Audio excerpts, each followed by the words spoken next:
말씀 선포하겠습니다. 오늘 말씀의 제목은 내가 곧 길이요 진리요 생명이니 라는 제목으로 말씀을 전하도록 하겠습니다. 오늘은 부활절 5주 영예구원 푸뉴마 거처에 관한 말씀입니다. 내가 곧 길이요 진리요 생명이니 복음을 통해 아버지의 집이 어디에 있는가, 그리고 그곳에 어떻게 들어갈 수 있는가, 그리고 마지막으로 누구를 보아야 하는지를 잘 가르쳐 주셨습니다.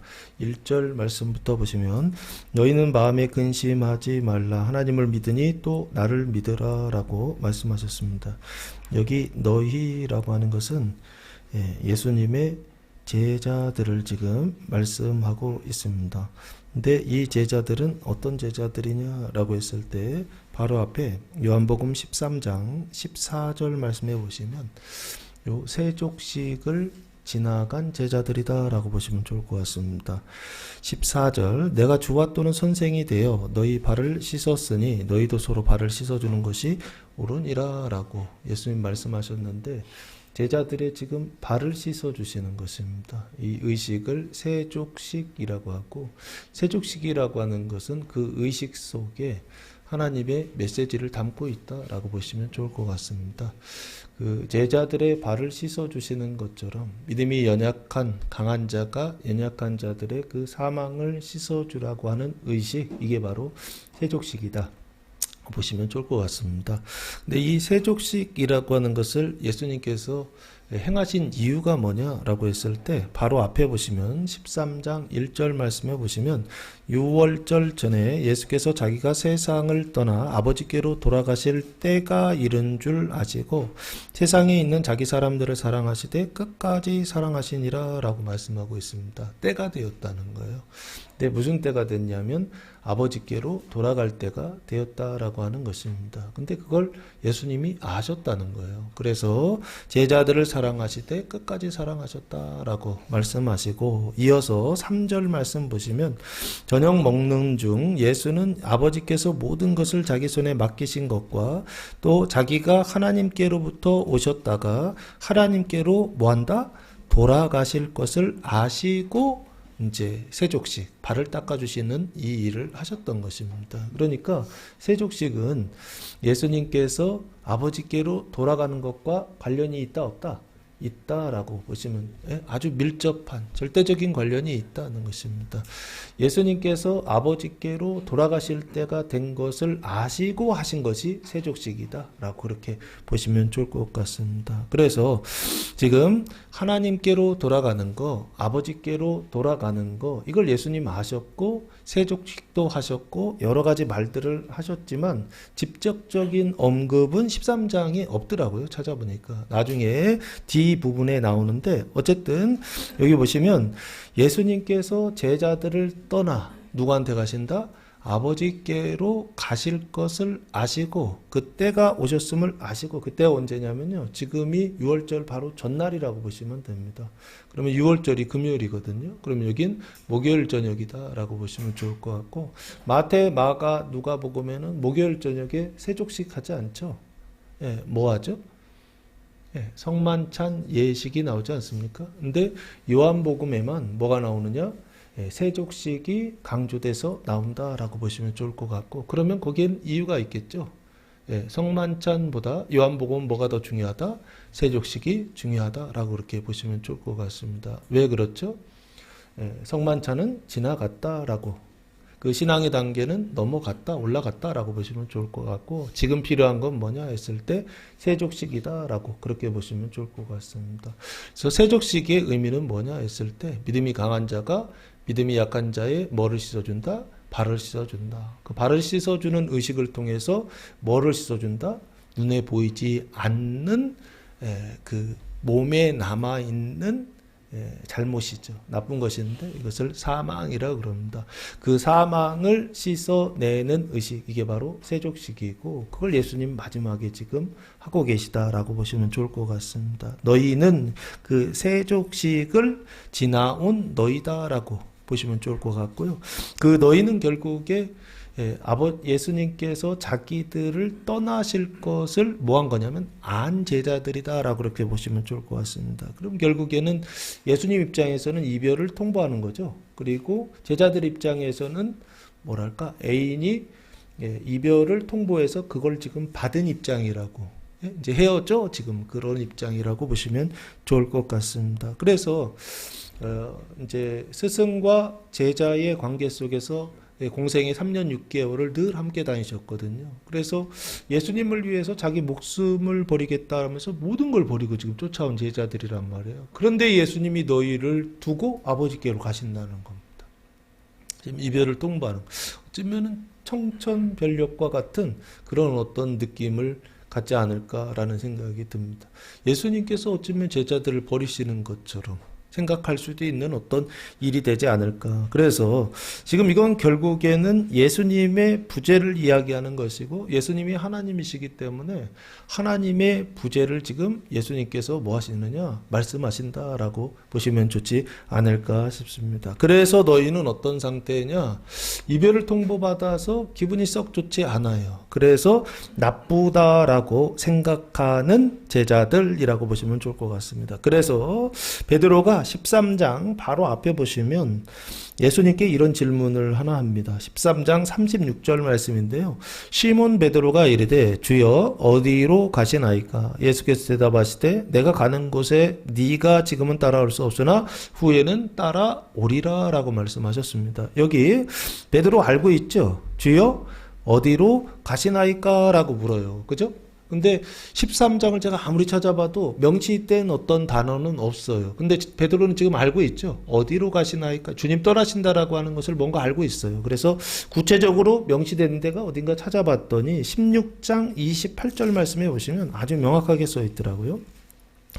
요한복음 16장 28절 말씀해 보시면 내가 아버지에게서 나와 세상에 왔고 다시 세상을 떠나 아버지께로 뭐한다?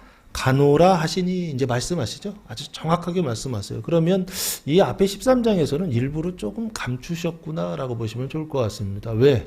놀랄까봐. 네. 근심하는데 어떻게 근심해요? 네.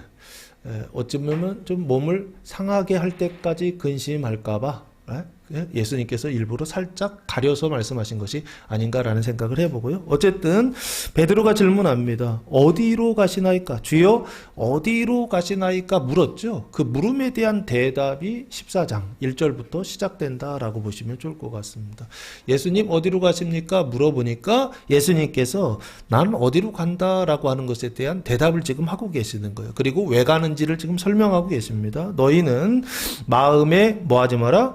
근심하지 마라라고 말씀하고 있습니다. 근심하지 말라는 얘기는 근심하고 있는 거야, 안 하고 있는 거야? 하고 있다는 거예요. 뭐 때문에요? 예수님의 부재 때문에. 예수님이 떠나가시는 거, 아버지께로부터 왔다가 아버지께로 뭐 하는 거? 돌아가시는 것 때문에 뭐 한다? 근심한다. 우리도 늘 이것 때문에 근심하지 않나요? 뭔가 왔다가 그걸 잃어버렸을 때, 그럴 때 우리 항상 근심하지 않습니까? 대표적인 게 뭐 돈 같은 거 있지 않습니까? 돈이 왔다가 돈이 어떻게 돼요? 잃어버렸을 때 그때 근심하지 않습니까? 돈만 그런 건 아니죠. 네, 뭐 다른 것들도 있죠. 뭐 관계라든지 뭐 건강이라든지 내가 원하는 어떤 것들이 있는데 그거를 이렇게 처음에는 가지고 있다가 그걸 잃어버리게 되었을 때, 하지 못하게 되었을 때 사람들은 항상 어떤 상태다? 근심하는. 내가 뭔가 계속 갖고 싶단 말이에요. 근데 갖지 못할 때 항상 사람들은 어떤 상태냐? 근심하게 되는데 예수님 지금 말씀하십니다. 근심하지 말라라고 하는 것입니다. 근데 특별히 여기서 근심하지 말라라고 하는 것은 눈에 보이는 물질적인 어떤 거 말씀하시는 게 아니라 예수님께서 누구에게 돌아가는 거? 아버지께로 돌아가는 거. 뭐 하지 마라? 근심하지 말라. 그래서 현실 속에서는 하나님의 부재, 예수님의 부재, 하나님 없음을 느끼는 거, 이거 나쁘게 생각하지 말라는 것입니다. 왜 그러냐 했을 때 예수님이 떠나가시는 그 일을 통하여서 결국에는 뭐가 일어난다? 너희에게 좋은 일이 있을 것이다 라고 하는 것입니다. 그 좋은 일이 뭐냐라고 했을 때 그 남아있는 그 죄와 사망이 거의 이제 성화의 과정이 거의 끝나거든요. 나머지 이제 한 5%에서 한 3% 정도 남아있는 그 죄와 사망을 어떻게 하느냐면 완전히 씻어내는 일을 위하여 예수님께서 지금 뭐 하시느냐? 아버지께로 돌아가신다라고 보시면 좋지 않을까. 이걸 뭐라고 하냐면 승천의 완성이다라고 보시면 좋을 것 같고요. 그 승천이라고 하는 과정을 거룩함, 성화라고 한다면 그 성화에 뭐 하는 거냐면 마지막 그 마라톤에서 그 마지막 그 결승선 있잖아요. 거기를 통과하게 하시려고 예수님 어떻게 하신다고요? 너희를 떠난다라고 지금 아버지께로 돌아간다라고 말씀하고 있는 게 아닌가 싶습니다. 그럼 이거 좋은 거예요, 나쁜 거예요? 좋은 거다라고 하는 것입니다. 구원의 완성을 위해서, 그 거룩함의 완성을 위해서, 그 의와 생명의 완전한 상태를 위해서, 그리고 그걸 위해서 예수님께서 하시는 일이 뭐냐 했을 때 아버지께로 돌아간다. 너희를 어찌면 버리는 것이죠. 너희를 떠나서, 그래서 누구에게 돌아간다? 아버지께로 돌아간다. 근데 이 일은 나를 위한 일도 아니고 아버지를 위한 일도 아니고 누구를 위한 일이다? 너희 제자들을 위한 일이다. 그래서 예수님께서도 산상수훈에서 말씀하셨는데 요 단계를 뭐라고 말씀하셨느냐라고 했을 때 마태복음 5장 말씀해 보시면 팔복이라고 하는 말씀이 나옵니다. 그 팔복 중에 예수님께서 네 번째 복으로 이런 말씀을 하세요. 의에 줄이고 5장 6절인데요. 5장 6절 의에 줄이고 목마른 자는 뭐가 있다? 복이 있나니 그들이 뭐한다? 배부른다라고 되어 있습니다. 요 의에 줄이고 목마르다라고 하는 것은 뭐 한 2% 부족하다라고 보시면 좋을 것 같습니다. 그래서 그것을 어떻게 하느냐 했을 때 채우는 것이죠. 먹기는 먹었는데 뭔가 조금 부족한 느낌 있잖아요. 많이 먹었는데 조금 부족한 느낌이요. 그래서 그 다음 단계가 복이 있나니 하시면서 배부를 것이다 라고 말씀하시죠. 그러면 이건 결국에 어떤 상태냐? 안 먹어서 뭐 배고프다 목마르다 이게 아니고 먹을 만큼 먹고 마실 만큼 마셨는데 2% 부족한 거예요. 그래서 그걸 채우기 위하여서 하나님 어떻게 하시느냐? 의에 줄이고 목마르게 하신다라고 보시면 좋을 것 같습니다. 아시겠죠? 여기서 목마르다 배고프다라고 하는 것은 전혀 안 먹어서 그렇다는 뜻이 아니고 이미 98% 정도는 먹었는데 마지막 부족한 그 2%를 채우기 위해서 목마르게 배고프게 하신다는 겁니다. 근데 그거 누가 하시는 일이다? 하나님이 하시는 일이다. 그래서 의에 줄이고 목마른 일은 좋은 일이다 나쁜 일이다? 좋은 일이다 라고 성경이 말씀하고 있는 게 아닌가 싶고요. 하나님께서 그 일을 하실 때 이 일은 하나님의 일이니까 나쁘게 생각하지 말하라 라고 예수님 말씀하신 게 아닌가 싶고요. 그러면 이거 복이 있다는 얘기는 좋은 일이다 라는 얘기죠. 뭐가 좋냐 했을 때 나중에는 완전히 포만감, 배부른 상태가 완전히 배부른 상태, 100% 배부른 상태, 완전한 만족이 있죠. 그러니까 이거는 먹는 것과 마시는 것은 비유예요. 실제적으로는 만족이고 행복이고 구원을 얘기하는데 그 100%의 구원을 주시고자 해서 하나님께서 의도하신 일이 있다는 겁니다. 조금 배고프게 하시고 조금 목마르게 하시는 그 일을 하시고 지금 여기 오늘 본문에서는 예수님께서 어떻게 하신다고요? 3년 6개월 동안 제자들과 늘 함께 계시다가 지금 말씀하시는 것입니다. 내가 너희를 어떻게 해요? 잠깐 떠나갈 것이다 라고 하는 것입니다. 그 잠깐 떠나가는 이유가 뭐냐 했을 때 승천의 완성을 위한 것이다 라고 하는 것입니다. 아버지 계신 그 집에 올라가는데 거의 올라갔어요. 성화의 과정이라고 하는 것은 쭉 걸어 올라가서 90% 이상 올라갔는데 마지막 그게 도달하지 못한 어떤 이런 상태. 그거를 완성하기 위하여 예수님 하시는 일이 뭐냐 했을 때 내가 아버지께로 돌아간다는 것입니다. 예수님께서 아버지께로 돌아간다는 것입니다. 그래서 어떻게 하시나? 나중에 보면은 내가 거기 가서 거처를 만들어 놓으면 거기서 너희를 영접하시겠다라고 말씀하세요. 그래서 그 사람이 어디에 들어가느냐? 아버지의 집에 들어갈 수 있도록 입성하는 것이죠.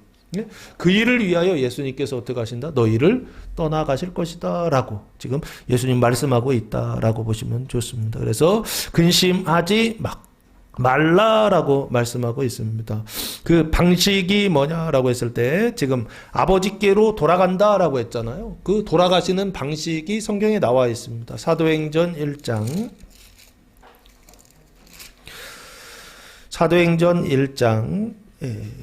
9절 말씀에 보시면 예수님께서 부활하시고 나서 며칠 동안 40일 동안 제자들과 함께 계시다가 40일 되는 날 어떻게 하죠? 하늘로 올라가죠. 그 장면을 지금 1장 9절에서 설명하고 있습니다. 이 말씀을 마치시고 그들이 보는데 제자들입니다. 올려져 가시니 구름이 그를 가리어 뭐하지 않게 하더라? 보이지 않게 하더라 라고 말씀하고 있습니다. 예수님께서 지금 승천하시죠. 땅에서 제자들과 함께 계시다가 어떻게 해요? 하늘로 휴거되듯이 이렇게 올라가시죠. 근데 이 올라간다라고 하는 것은 왜 이렇게 보이느냐? 땅에서 하늘로 올라가는 것처럼 보이는 것은 우리가 가지고 있는 인식 때문에 그런 것이 아닌가라는 생각이 듭니다. 우리가 가지고 있는 공간에 대한 인식 때문에 그 공간에 대한 인식으로밖에 예수님이 보이지 않으니까 마치 뭐로 보이느냐? 땅에서 하늘로 올라가는 것처럼 보인다는 것입니다. 그러나 이것은 땅에서 하늘로 올라가는 그 일을 통하여서 뭘 보여주시는 거냐? 그릇과 같다라고 표징으로 보시면 좋을 것 같고, 실제적으로는 눈에 보이는 땅에서 눈에 보이지 않는 하늘로 올라가신다라고 보시면 좋을 것 같고, 이걸 뭐라고 표현해야 되느냐? 공간에서 공간으로 올라가는 것이 아니라 공간에서 4차원, 5차원, 차원으로 영적인 차원까지 올라가신다라고 그렇게 보시면 좋지 않을까 싶습니다. 그래서 근심하지 말라. 너희는 마음에 근심하지 말라. 하나님을 믿으니 또 누구를 믿으라?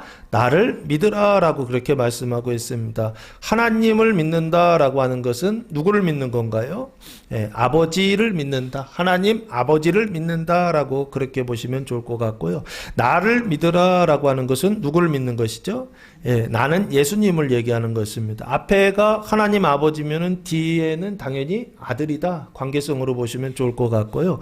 그 나는 어디를 예비하러 가죠? 거처를 예비하러 간다라고 하셨죠. 그러면 여기 나는 거처를 예비하러 가는 나를 믿으라, 신뢰하라라고 그렇게 말씀하고 있습니다. 하나님의 부재를 경험하게 될 때, 하나님이 나를 떠나신 것처럼 응답하시지 않을 때, 마치 하나님이 나와 함께 하시지 않는 것처럼 느껴질 때, 그럴 때 하나님께서 의도적으로 하신다. 근데 그거 무조건 나쁜 거는 아니다라고 하는 것입니다. 그때가 기회다라고 하는 거예요. 어떤 기회냐 했을 때 하늘의 마지막에 도달하는, 100% 하늘에 도달하는, 그 성화의 완성에 도달하는, 구원의 완성에 도달하는, 하나님 계신 천국의 그 완성에 도달하는 하나님의 일, 하나님의 방식, 그게 바로 뭐냐면 하나님의 부재다라고 하는 것입니다. 할렐루야.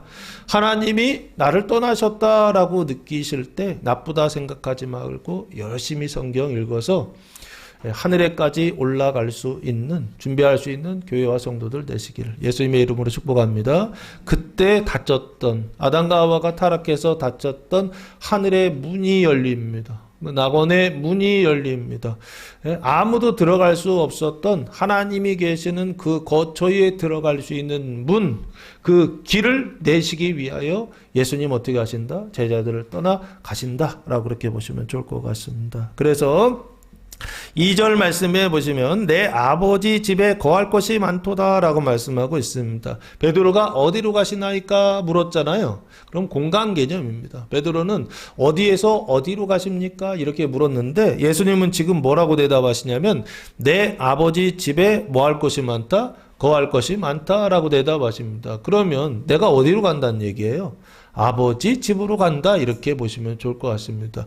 어디 가십니까? 그러면 아버지 집에 가, 이런 식으로 대답하시면 좋은데 예수님은 한 걸음 더 가셔서 아버지 집에 뭐 할 것이 많다? 거할 것이 많다, 이런 식의 대화법을 예수님은 항상 사용하세요. 그래서 예수님은 지금 대답하시는 겁니다. 내가 어디로 가느냐 했을 때 아버지 집으로 간다라고 하는 것입니다. 여기 아버지는 육신의 아버지가 아니죠. 요셉의 집으로 가는 게 아니잖아요. 여기 아버지는 영이신 하나님을 얘기하는 것이죠. 그러면 여기 아버지는 결국에 아버지 집이라고 하는 것은 이 육신의 이 세상의 공간에 있어요, 없어요? 엄밀히 보면 없는 것이죠. 그럼 이 아버지 집은 어떤 집이냐 했을 때 이 세상을 떠난 어떤 집이다라고 그렇게 보시면 좋을 것 같습니다. 그래서 요 아버지 집은 하나님의 집이요, 하나님이 거하시는 집이요, 그 하나님이 거하시는 집이 있다라고 하는 것에 대한 표징이 있었죠. 있죠. 구약에. 그게 뭐죠? 모세에게 주신 성막. 그래서 출애굽기 40장에 보면은 성막을 하나님 지으라 하셔서 봉헌하는 장면이 나오지 않습니까?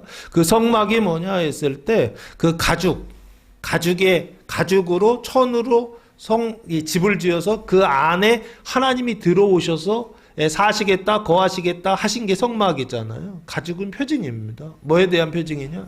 이거에 대한 표징이라고 보시면 됩니다. 사람의 피부가 가죽이잖아요. 이 안에 뭐가 들어오시겠다? 하나님의 영광이 들어가게 하시겠다라고 하는 언약으로 보시면 좋을 것 같습니다. 그래서 지금 내 아버지 집 하면 이 눈에 보이지 않는 집이 있는 것입니다. 영적인 집이 있는데 그 영적인 집이 있다라고 하는 것을 이 세상에 있는 사람들한테 알려줘야 되다 보니까 부여주신 게 성막이다라고 보시면 좋을 것 같고, 나중에 보면 그 성막이 뭐로 발전하죠? 솔로몬의 성전으로 발전하고, 그리고 그 뒤에 보면요, 그게 이제 무너지죠. 나라가 망한 뒤에. 그래서 다시 돌아와서 지은 성전이 있죠. 에스라, 니에미야, 요때 에스라 때 들어와서 지은 성전이 있죠. 수룹, 바벨 성전이라고 합니다. 그게 시간이 지나면서 회파가 됩니다. BC 100년 정에 회파가 돼요. 그래서 그것을 새로 지은 게, 그러니까 어찌 보면은 그리스 로마식으로 아주 웅장하게 막 거대하게 대리석으로 지은 성전이 뭐냐면 헤롯 성전이다라고. 유대인의 환심을 사기 위해서 지은 성전이 헤롯 성전이었고, 예수님 당시에 있었던 성전이 헤롯 성전이었다라고 그렇게 보시면 좋을 것 같습니다. 그 헤롯 성전은 하나님의 명령을 따라 지었나요? 아니, 사람 보기 좋게 지었습니다. 그래서 그 안에는 메시지가 있다 없다? 없다는 것입니다. 그릇은 명분은 성전이었는데 실제로는 하나님이 계시지 않아요. 그러면 그건 성전이에요? 성전 아니에요? 성전 아니죠? 그럼 그 뭐라고 불러야 되는가요? 예? 뭐 사람의 성전, 뭐 뱀의 성전, 뭐 이렇게 봐도 좋지 않을까? 신전이라고 불러야 될까요? 그렇게 봐도 되지 않을까? 어쨌든 하나님이 계시지 않은 집이다라고 그렇게 보시면 좋을 것 같고요. 요 내 아버지 집이라고 하는 것은 결국에 뭘 얘기하느냐 했을 때 하나님이 거하시는 거처다라고 보시면 좋을 것 같고, 그 하나님이 계시는 곳이 어디죠? 땅이 아니라 하늘이다라고 그렇게 되어 있거든요. 그러면 하늘에 있는 거처다라고 보시면 되겠죠. 그래서 그 하늘을 뭐라 그러면 천국이라고 그렇게 부릅니다. 그 천국에 있는 하나님의 집 이렇게 보시면 좋을 것 같죠. 그래서 그 성전을 예수님께서 뭐라고 말씀하시느냐라고 했을 때 헤롯 성전까지는 표징이라고 그랬죠. 그럼 뭐에 대한 표징이냐라고 했을 때 완전히 새로운 성전에 대한 표징이다라고 그렇게 보시면 좋을 것 같습니다. 그게 바로 뭐냐 했을 때 요한복음 2장 21절 말씀해 보시면 예수님께서 가나의 혼례 이후에 예루살렘에 들어가셔서 성전을 깨끗하게 하시는 정화하는 사건이 있었잖아요. 그때 예수님 이런 대답을 하세요. 2장 21절 말씀해 보시면, 그러나 예수는 성전된 자기 육체를 가리켜 말씀하신 것이다 라고. 예수님께서 이 성전을 사흘 만에 헐겠다라고 그러셨거든요. 그랬더니 46년 동안 지었는데 이거 어떻게 하느냐 그랬더니 예수님이 말씀하신 그 성전은 뭐냐라고 했을 때 이거요. 성전된 자기 뭐다? 육체를 가리켜 말씀하신 것이다. 이해되십니까? 예수님께서 성전을 헐겠다라고 하셨던 걸 때 그 성전은 뭐냐? 자기 육체다라는 거예요. 예수님의 육체라고 하는 단어가 사르스가 아닙니다. 여기가 소마라고 하는 단어를 사용했는데 예수님의 몸이 결국에는 뭐다? 성전이다라고 이렇게 말씀하고 있죠. 이건 완전히 새로운 개념입니다. 모세의 성막밖에 몰라요, 사람들이요. 솔로몬의 성전밖에 몰라요. 그리고 수룹바벨이 지은 성전밖에 모르고, 지금은 누구밖에 모른다? 누굽니까? 헤롯이 지은 눈에 보이는 그 성전밖에 모른다고요. 아름다운 돌과 아주 크고 웅장한 그런 어떤 성전밖에 모르는데, 근데 거기에다 대고 지금 예수님께서 뭐라고 말씀하시냐? 야, 그거 성전 아니야 라고 하는 거죠. 그건 그 진짜 성전에 대한 뭐냐 했을 때 표징이고 비유야 라고 하는 것입니다. 그럼 진짜 성전이 뭐냐 했을 때 자기 몸된 육체, 자기 육체를 지금 뭐라고 하느냐? 성전이다라고 그렇게 말씀하신다고요. 그럼 성전의 개념이 완전히 달라지죠. 예수님의 그 육체 안에, 그 소마 안에 뭐가 들어와 있으니까? 아버지가 들어와 계시니까, 하나님이 계시니까 예수님의 그 육체가 뭐가 되더라? 성전이 되더라 라고 하는 개념이죠. 할렐루야. 여러분도 하나님이 거하시는 성전으로 세워지게 되기를 축복합니다. 지금은 성전 시대다라고 보시면 좋을 것 같습니다. 이 예배당 건물이고, 예?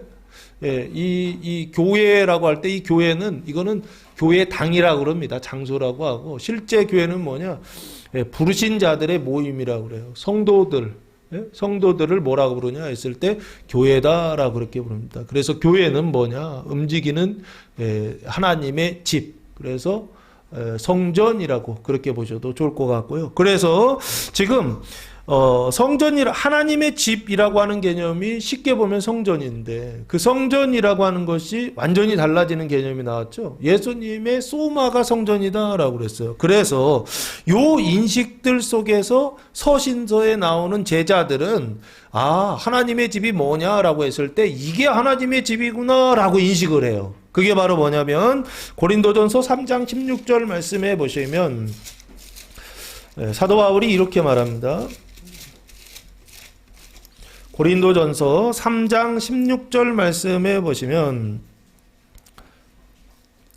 3장 16절 이거 같이 읽어볼까요? 너희가 하나님의 성전인 것과 하나님의 성령이 너희 안에 계시는 것을 알지 못하느냐라고 말씀하고 있습니다. 너희가 곧 뭐다? 하나님의 성전이다라고 되어 있죠. 그러면 예수님께서 십자가에 달려 돌아가시기 전에는 그죠? 하나님의 성전이 아니었어요. 그죠? 근데 뭐만 성전이었냐? 예수님만 하나님의 성전이었어요. 근데 예수님이 십자가에 달려 돌아가신 이후에 대속하신 이후에는 너희도 고린도 교회 성도들도 뭐가 됐다? 하나님의 성전이 되었다는 것입니다. 그래서 이 안에 뭐가 들어와서 사신다? 하나님의 성령이 들어와서 사신다라고 말씀하고 있어요. 할렐루야. 하나님의 성전이 되고 하나님의 성령이 거하시는 교회와 성도들 되시기를 예수님의 이름으로 축복합니다. 인식하시라고요. 내가 지금은 이런 시대이구나. 내가 하나님의 성전이고 내가 하나님의 제사장이고 내가 내 안에 이 안에 하나님을 모실 수 있는 그런 존재가 되었구나라고 하는 것입니다. 예수님이 십자가에 달려 돌아가시지 않았다고 한다면 이게 불가능하거든요.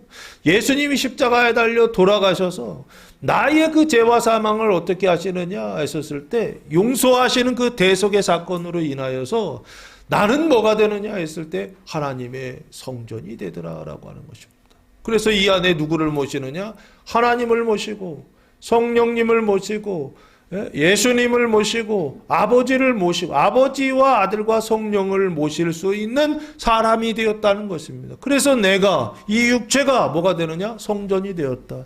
고린도전서 3장 16절에서 너희가 하나님의 성전이다. 성도들이 형제들이 하나님의 성전이다 라고 그렇게 말씀하고 있습니다. 우리 옆 사람을 보면 당신은 하나님의 성전입니다. 근데 목소리가 그렇게 현실은 그렇지 않아요. 그렇죠? 하나님의 말씀에 의지해서 뭐 연약함이 있지만 그래도 당신은 하나님의 성전입니다. 말하는 것이나 행동하시는 것이나 이렇게 보면 하나님의 성전 아닙니다. 왜? 연약함이 있고 그 안에 잘못이 있고 실수도 있기 때문에 그렇습니다. 그러나 성경에서는 뭐라고 말씀하시느냐라고 했을 때 그럼에도 불구하고 너는 예수님께서 대속하신 하나님의 성전이다라고 말씀하고 있습니다. 그러니 현실의 소리를 듣는 것이 아니라 기록된 하나님의 말씀의 소리를 듣고 성전으로 살아가는 교회와 성도들 되시기를 예수님의 이름으로 축복합니다. 그래서 골로새서 1장 24절 말씀해 보시면 골로새서 1장 24절 말씀해 보시면 이런 말씀이 나와 있습니다. 골로새서 1장 24절 말씀해 보시면 나는 이제 너희를 위하여 받는 괴로움을 기뻐하고 그리스도의 남은 고난을 그의 몸된 교회를 위하여 내 육체에 뭐한다? 채운다 라고 말씀하고 있습니다. 그 남은 고난이라고 하는 것은 결국에 믿음이 연약한 자들의 그 사망을 뭐 하는 거냐 했을 때 짊어져서 벌을 받는다라고 보시면 좋을 것 같습니다. 사도 바울이 교회 안에 믿음이 연약한, 지금 골로새 교회잖아요. 그 골로새 교회 안에 있는 믿음이 연약한, 그래서 그 죄와 사망이 남아있는 형제들의 그 죄와 사망을 뭐 하는 거예요? 짊어져서 고난을 받는다는 것입니다. 그런데 그걸 어떻게 한다고요? 기뻐한다라고 되어 있습니다. 왜요? 이게 하나님의 결정이고 이게 하나님의 뜻이기 때문에 그렇습니다. 그리고 그리스도의 남은 고난을 그리스도의 몸된 교회라고 되어 있죠. 그러면 교회는 뭐냐 했을 때 몸이다라고 보시면 됩니다. 누구의 몸이다? 그리스도의 몸이다라고 보시면 좋습니다. 아까 그리스도의 몸, 예수님의 몸은 뭐다? 성전이다라고 그렇게 말씀했잖아요. 그러니까 지금 2000년 전에는 예수님이 뭐다? 하나님의 성전이었다고 한다면, 하나님이 거하시는 집이었다고 한다면, 그러면 지금은요? 지금은 뭐가 하나님의 성전이냐고요? 하나님의 집이냐고요? 몸된 교회가 하나님의 집이다라고 보시면 좋을 거예요. 어디로 가십니까? 라고 했을 때 예수님 대답은 뭐냐? 아버지 집에 간다라고 그렇게 말씀하고 있습니다. 근데 그 아버지 집이 공간으로서의 아버지 집 아니고 차원으로서의 아버지 집인데, 그 아버지 집이 있는 곳이 어디냐라고 했을 때 하늘만 쳐다보고 있으면 아버지 집에 들어갈 수 있다 없다? 없다라고 하는 것입니다.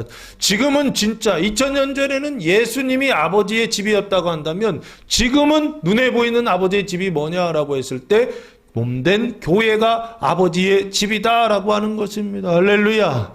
예, 아버지의 집으로 돌아갈 수 있는, 아버지의 집에 들어갈 수 있는, 아버지의 집을 사모하고 그 집에 거하며 그곳에서 아버지 주시는 은총을 받아 누리는 교회와 성도들 되시기를 예수님의 이름으로 축복합니다. 거기서 영의 양식이 나오는 것입니다. 거기서 영의 음료가 나오는 것입니다. 그리스도의 몸된 교회 안에서 뭐가 나오느냐? 거기 아버지 계시는 집이니까 거기에서 아버지 주시는 그 은혜가, 그 의와 생명이 거기서 다 나온다라고 보시면 됩니다. 사람의 만족, 사람의 행복, 사람의 구원은 다 어디에서 나오느냐 했을 때 아버지 집에서 나온다는 것입니다. 그러면 어디에 있는 게 가장 중요한 거예요? 아버지 집에 있는 게 가장 중요한 거 아닌가요? 어디로 가야 되느냐 말이에요. 아버지 집에 가야 만족이 있는 거예요. 아버지 집에 가야 행복이 있는 거예요. 아버지 집에 가야 거기에 구원이 있는 거예요. 아버지 집 말고 딴 데 가면 구원이 있습니까? 2000년 전에는 인자 예수님을 찾아가면 됩니다. 그런데 지금은 어디를 찾아가야 되느냐? 그리스도의 몸된 교회예요. 형식적인 교회 얘기하는 게 아닙니다. 본질적으로 그리스도의 진짜 몸된 교회예요. 예수님과 같이 이 안에 누구를 모신다고요? 아버지와 아들과 성령을 모신 교회예요. 그 교회가 진짜 하나님의 몸된 교회고, 그 교회를 통하여 우리는 어디에 올라간다? 네, 아버지 집에 들어간다라고 하는 것입니다. 그런데 아무리 가도 못 들어가요. 네? 아버지 집에 들어가야 되는데, 그 거룩함의 완전의 단계까지 들어가야 되는데 길을 잃어버린 성도들이 너무나 많아요. 예수 믿는 것까지는 했는데 성화의 과정 속에서 말이나 행동이나 마음의 상태나 영혼의 상태나 행실의 상태나 하나도 변화가 되질 않아요. 왜요? 다른 집에 가서 있기 때문에 그런 것입니다. 아버지 집에 가야 된다고요. 아버지 집에 가지 않으면 항상 어떻게 된다 했을 때 도둑이 오는 것은 도둑질하고 죽이고 뭐 한다고요? 멸망시킨다 그러지 않았습니까? 그러면은 아버지 집에 가야 될 사람들이 어디에 가 있는 거예요? 도둑의 집에, 강도의 집에 가가지고서 아버지 그러고 있더라는 거예요. 그러면 털려 안 털려요? 뺏긴다고요. 처음에는 눈에 안 보이게 뺏기다가 나중에는 강도짓을 해요. 눈에 보이게 뺏긴다고요. 그래서 뭐까지요? 생명까지 뺏기고 멸망, 영벌에 들어간다라고 예수님 말씀하신 게 아닌가 싶습니다. 그래서 어디로 가십니까? 에 대한 대답이 바로 아버지 집에 간다라고 예수님 말씀하시고, 그 아버지 집이 어디냐 했을 때 지금은 그리스도의 몸된 교회다라고, 진짜 교회가 곧 아버지 계시는 거처다라고 보시면 좋지 않을까 싶습니다. 그래서 그렇지 않으면 너희에게 일렀으리라 라고 말씀하고 있습니다. 내가 너희를 위하여 거처를 예비하러 가노니라고 되어 있습니다. 이유죠. 아버지 집에 가는 이유가 뭐냐 했을 때 내가 예수님께서 너희 제자들을 위하여 거처가 뭐예요? 집이라고 보시면 됩니다. 그죠? 예, 뭐 집의 형태는 여러 가지일 수 있겠지만 너희들 제자들의 집을 뭐하러 간다? 예비하러, 준비하러, 건축하러 간다라고 이렇게 보시면 좋겠죠. 예? 건축하러 가노니 그럼 어디로 가는 거예요? 당연히 아버지 계신 곳으로 가는 것이죠. 이건 공간의 이동이 아닙니다. 차원의 이동을 말하는 것입니다. 그래서 결국에는 어디로 간다? 예, 지금은 2000년 전에는 아버지 계신 곳으로 간다라고. 아버지가 예수님 안에 계셨다니까요. 예수님이 말씀하셨잖아요. 내가 말하는 건 내가 말하는 게 아니라 내 안에 계신 누가 말씀하신다? 아버지께서 말씀하신다. 내가 하는 일은 내가 하는 일이 아니라 내 안에 계신 누가 하시는 일이다? 아버지 하시는 일. 그러면 예수님 안에 누가 계시냐고요? 아버지 계신 거 아닌가요? 그렇죠? 그럼 예수님이 아버지의 집이었어요. 2000년 전에는. 그럼 지금은 뭐냐 했을 때 그 아버지의 집이 되셨던 예수님 있잖아요. 그분이 머리가 되시고 그 머리 되시는 예수님의 몸이 되는 교회가 뭐가 되느냐? 아버지의 집이 된다라고 보시면 좋지 않을까 싶습니다. 자, 그래서 너희를 위하여 거처를 예비하러 가노니라고 되어 있습니다. 3절 가서라고 되어 있죠. 가서 너희를 위하여. 가실 때는 제자들 데리고 가나요? 안 가나요? 혼자 가시죠? 그래서 혼자 가셔서 그러면은 이 간다라고 하는 것은 땅에서 하늘로 승천하는 것이죠. 차원을 이동하셔서 너희를 위하여 뭐를 예비한다? 거처를 예비하면, 집을 예비하면 내가 다시 와서라고 되어 있습니다. 그러면 지금 승천하셨잖아요. 그 승천하신 주님이 다시 오신대요. 그럼 이거 뭐라고 불러야 돼요? 재림이라고 불러야 되죠. 예수님께서 다시 오신대요. 재림하시면 너희를 내게로 영접하여 나 있는 곳에 너희도 어떻게 한다? 있게 하리라 라고 되어 있습니다. 다시 와서 너희를 내게로 영접한다라고 되어 있습니다. 그러면 너희는 어떤 상태냐? 그 죄와 사망이 한 2% 정도 남아있는 상태다. 거의 98%는 해결됐다라고 보시면 좋을 것 같습니다. 그래서 너희를 내게로, 예수님에게로 어떻게 하여? 영접하여 라고 되어 있습니다. 그러면 영접한다라고 하는 것은 안에 받아들인다라는 얘기죠. 받아들인다라고 하는 것은 마치 그릇에 물을 붓는 것처럼 여기 이렇게 부르면 물이 어떻게 되는 거예요? 들어가는 거잖아요. 그럼 예수님 안으로 들어가서 어떻게 되는 거냐면 거처로 들어가는 겁니다. 예? 하나님의 집으로 들어가는 방법은 뭐냐라고 했을 때 예수님이 영접하시는 방법이라고요. 예수님이 나를 영접하시지 않으면, 예수님이 제자들을 영접하시지 않으면, 예수님이 오시지 않고 예수님이 거처를 예배하지 않고 예수님이 나를 영접하시지 않으면 아버지 집 들어간다 못 들어간다? 원리적으로 못 들어간다는 얘기예요. 그렇죠? 눈으로 볼 땐 우리가 아버지를 영접하는 것 같죠. 우리가 예수님을 영접하는 것 같죠. 그러나 실제적으로는 누가 영접하신다? 예수님이 나를 영접해 주신다라고 하는 것입니다. 그래서 너희를 내게로 영접하여 받아들여서 나 있는 곳에 너희도 있게 하리라 라고 되어 있습니다. 영접받은 단어가 파랄람바누라고 하는 단어를 사용했는데요. 받아서 이 안에 들이다라는 뜻이고요. 그리고 또 하나는 그게 뭐냐 했을 때 이게 교제입니다. 영적 교제라고 하는 건 뭐냐라고 했을 때 영접하는 거예요. 근데 뭘 영접하냐 했을 때 그 사람의 연약함을 영접하는 것입니다.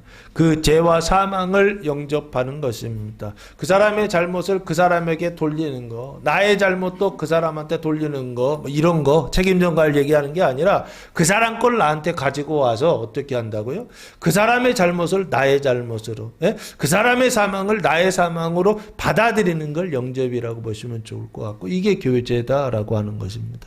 교제라고 하는 건 뭐냐라고 했을 때 내 안에 있는 좋은 게 있다고 한다면 의와 생명을 나눠주고, 그 사람 안에 있는 죄와 사망이 있다고 한다면 그걸 가지고 와서 씻어내는 거, 이게 영접이다라고 하는 거. 그럼 그 죄와 사망이라고 하는 것은 눈으로 볼 때는 통치 수단은 죄와 사망이지만 비유적으로 보면 그 죄와 사망이 뭘까요? 이게 뱀이고 이게 독수리고 이게 돼지다라고 보시면 좋을 것 같고, 그 죄와 사망을 짊어지면 그러면은 꿈속에서 뱀이 나타날까 안 나타날까요? 나타나겠죠. 우리 친구 하자 그럴까요? 아니죠. 예, 확 덤벼들어가지고 물으려고 하겠죠. 그럼 물려 안 물려? 안 물릴 거야 하면 돼요 안 돼요? 물어 해야 돼요. 물어 해야 돼요. 근데 믿음이 없을 때, 성경이 읽을 때는 그러면 죽습니다. 예, 성경이 없을 때는 무조건 도망가세요. 근데 성경이 있을 때는 오히려 한번 물려보는 거예요. 그러면 해를 받을까 안 받을까요?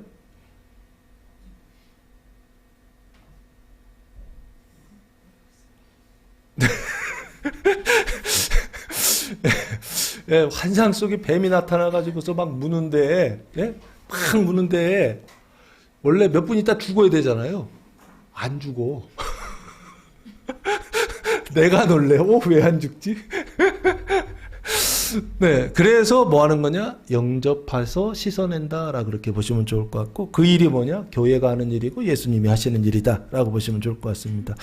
받아들여서 나 있는 곳에, 하나님의 집이죠. 나 있는 곳은 예수님 있는 곳이거든요. 그곳이 어디냐면 거처를 예비하신 곳이죠. 거기가 하나님의 집, 아버지의 집이었죠. 그렇죠? 그래서 너희도 있게 하리라. 거기 있게 하리라라고 되어 있습니다. 그러면 그 거기는 어디냐 했을 때 지금은 교회다라고 보시면 좋을 것 같고, 그 교회는 눈에 보이는 단순히 교회를 얘기하는 게 아니라 우주적인, 눈에 보이지 않는 진짜 하나님의 교회 안에 있게 하신다라고 보시면 좋을 것 같고, 그 교회가, 눈에 보이는 교회가 내가 움직이는 교회잖아요. 네? 성도들이 움직이는 교회라고요. 그 움직이는 그 교회 안에 있는, 눈으로 볼 때는, 공간으로 보면은 움직이는 교회가, 움직이는 성도들이 뭐가 되느냐 있을 때 하나님의 집이 되는 시대. 지금이 바로 그런 시대다라고 보시면 좋을 것 같습니다. 그러니까 한 사람 한 사람을 만나면서 그 사람이 다른 사람들의 죄를 사하고, 그 죄사함이죠. 사망을 씻어내고 거듭남이죠. 그 죄사함과 거듭남의 권세가 있는 교회와 성도, 거기가 누구냐? 아버지의 집이다라고 보시면 좋을 것 같고, 거기 들어가면 삽니다. 네, 죽을 사람도 거기 들어가면 삽니다. 뱀에 물려가지고, 독사에 물려가지고 그 독이 퍼져 죽을 사람들도 거기 들어가면 어떻게 된다? 산다는 것입니다. 왜요? 대신 물려주는 겁니다. 그런데 뱀이 물려도 아파요 안 아파요? 조금 아프겠죠? 네, 그리고 뱀에 물리면 아플 거라고 내 의식이 작동을 하더라고요. 근데 실제로는 안 아프더라고요. 그래서 4절, 내가 어디로 가는지 그 길을 너희가 아느니라 라고 되어 있습니다. 그러면 여기 나라고 하는 것은 예수님이시죠? 어디로 가는지, 아버지 하나님의 집이죠. 공간이 아닙니다. 단순히 공간 개념이 아니라 아버지의 집을 얘기하는 것입니다. 가는지라고 되어 있죠. 간다라고 하는 걸 뭐라고 하느냐 했을 때 아버지의 집 하늘로 간다. 그래서 이걸 승천이라고 보시면 좋을 것 같고요. 예, 그 길을 너희가 아느니라 라고 되어 있습니다. 그러면 그 길은 승천하는 길이고 천국 가는 길이고 여기에서 완전한 구원을 받는 길이다라고 보시면 좋을 것 같습니다. 그 길을, 그 믿음의 길, 예수의 길을 너희가 어떻게 한다? 안다라고 그렇게 말씀하고 있어요. 근데 제자들 입장에서 봤을 때는 몰라요. 그래서 5절 말씀해 보시면 두 번째 질문이 나옵니다. 도마가 이르되 주여 주께서 어디로 가시는지 우리가 알지 못하거늘 그 길을 어찌 알겠사옵나이까? 라고 물어요. 도마 하면은 원래 뜻은 쌍둥이라고 하는 뜻입니다. 그 도마는 앞에 뭐가 하나 붙죠. 뭐가 많은 도마다? 의심이 많은 도마다라고. 그래서 손에 못자국과 허리에 창자국 보지 않으면 예수님, 부활하신 주님도 믿지 못하겠다라고 얘기했던 그 사람이 도마이거든요. 근데 이 사람이 예수님 만나고 나서 어떻게 변화되는지 아십니까? 주님을 위해서 죽겠다 해서 그 팔레스타인인가 지금 이스라엘 땅이죠. 그 땅에서 어디까지 가느냐면 인도까지 가서, 그래서 인도에서 그 도마 공동체를 만드는 제자. 그러면 어마어마한 거리예요. 이스라엘에서 인도까지 가려면 그 가장 높은 에베레스트 맞죠? 그 산을 통과해서 그 정글을 통과해서 내려가야 인도라고 하는 그 대륙까지 거기까지 가는 것 같아요. 근데 거기까지 간 사람이 도마입니다. 예수님 그때 부활하셨을 때 만나셨을 때는 좀 서운할 수 있을지도 모르겠는데 나중에 행동하는 거 보면 아주 충성스럽게 마지막까지 가장 멀리까지 가서 공동체를 만든 사람, 교회를 세운 사람이 도마다 보시면 좋을 것 같고요. 이르되 주여 주께서 어디로 가시는지 우리가 알지 못하거늘 그 길을 어찌 알겠사옵나이까. 조금 까다로워요. 그렇죠? 그러니까 도마라고 하는 사람이 보니까 그렇게 좀 둥글둥글하지 않고 좀 따지고 깐깐하고 뭔가 조금 이해가 안 되면 뭐 주님이 말씀하셔도 예 하고서 아멘 이런 게 안 되는 사람이에요. 이 사람은 보니까. 그래서 여기요. 주께서 어디로 가시는지 모른다. 이게 첫 번째예요. 그런데 그 길을 어찌 알겠사옵니까? 앞에 예수님께서 그 길을 안다고 하셨잖아요. 그러니까 그 길을 어디 가시는지도 모르는데 그 길을 어떻게 합니까? 라고 지금 도마가 어찌 보면 따지는 거죠, 지금요. 그리고 조금 세게 얘기하면 덤비는 거죠. 예수님께 덤기는 제자들이 많았어요. 2000년 전에. 지금도 덤비는 제자들이 엄청 많아요. 자, 여기 보시면 도마가 이르되 주께서 어디로 가시는지 우리가 알지 못하거늘 그 길이라고 됐죠. 길은 결국에 뭐냐 했을 때 아버지 집이 그 거처로 가는 길이다라고 보시면 좋을 것 같고, 그 길은 눈에 보이는 길이죠. 그런데 이 길은 하늘로 가는 천국으로 가는 길이니까 이 길은 눈에 보이지 않는 길이다라고 보시면 좋을 것 같습니다. 공간을 이동하는 길이 아니라 차원을 이동하는 수단, 그 방법을 어찌 알겠사옵나이까 이렇게 보시면 좋을 것 같아요. 아버지 집으로 가는 길, 차원을 이동하는 방법, 안다 모른다. 모른다라고요. 그래서 지금 어떻게 아버지의 집으로 갈 수 있습니까? 라고 친절하게 누가 물어봐 준 거예요? 도마가. 그래서 우리는 이것을 통해서 배웁니다. 뭘 배우냐? 아버지 가는 수단이 있구나. 아버지 거처로 가는 방법이 있구나. 근데 그 방법을 예수님께서 세 가지로 설명을 해 주십니다. 6절 예수께서 이르시되 내가 곧 길이요 진리요 생명이니 나로 말미암지 않고는 아버지께로 올 자가 있다 없다? 없다. 그 얘기는 나로 말미암으면 아버지께로 간다 못 간다? 간다는 겁니다. 예수님 외에는 길이 있다 없다? 없다. 그런데 예수님은 아버지께로 가는 무슨 길이다? 유일한 길이다라고 하는 것이죠. 그래서 예수님은 첫째 길이다라고 말씀하셨습니다. 그리고 두 번째 진리다라고 말씀하셨습니다. 그리고 세 번째 생명이다라고 말씀하셨습니다. 그러면 이 세 가지가 승천하는, 그래서 성화의 완성에 들어가는 방법이다, 수단이다. 예수님께서 제시하신 세 가지 길이다라고 보시면 좋을 것 같습니다. 그러면 여기 길이라고 하는, 내가 길이다라고 하는 것은 뭐냐 했을 때 아버지 집으로 가는 길이죠. 그러면 반대길은 뭐예요? 아버지 집이니까 뱀의 집으로 가는 길이다. 뭐 이렇게 봐도 되겠죠. 그러니까 올라가는 길이 승천하는 길이라고 한다면 떨어지는 길은 뭔가요?